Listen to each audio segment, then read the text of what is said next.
I used to take the repairs, and also we done a lot of dealing, buying and selling. He suggested to me, how would you like to work for Lastros? Well, I thought it'd be quite handy. Never had thought in my mind to work for them, but the knowledge, put my own instrument right and all the rest of it. Yes, I said, I'll have a go. Well, anyway, so he says to me, well, he started off with making the reeds, filing them. So he took some of my work to Ballinger, who was the managing director. Yes, he says, we'll start him on 30 key Anglos and 48 English. You'll teach him the tune. That's what he says to his name was Mr. McLean. So I made a mistake of tuning perfect. I ended up all these hours. I hit on the solution, it come to me at once. I had to tune in fourth and fifth. One note's got to be sharp and the other to get the perfect chords. Finally I mastered it. You see, what I was doing when I was tuning perfect, I'd make it every note unison.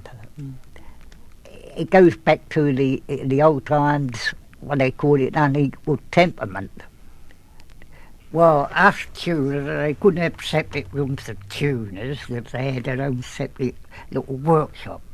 They couldn't be all tuning at the same time.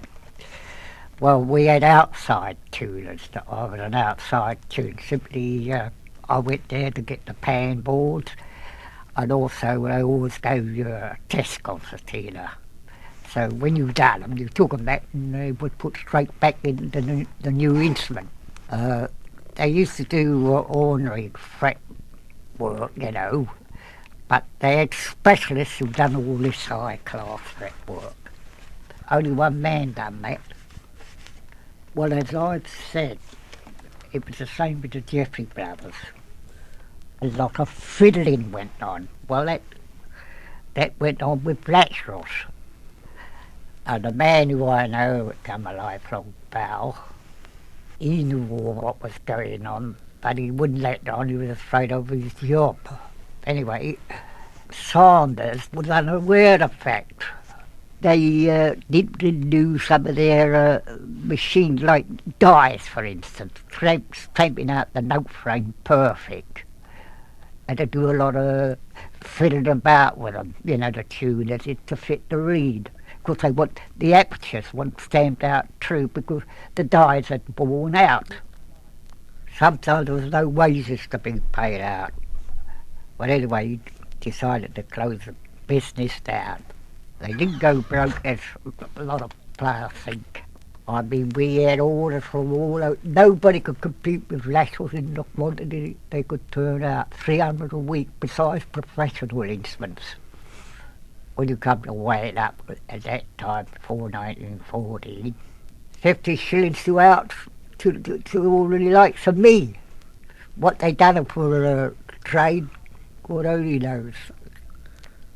And I've known of players come to my house and dilapidated to debt, paid £25 for them, because it's becoming a racket.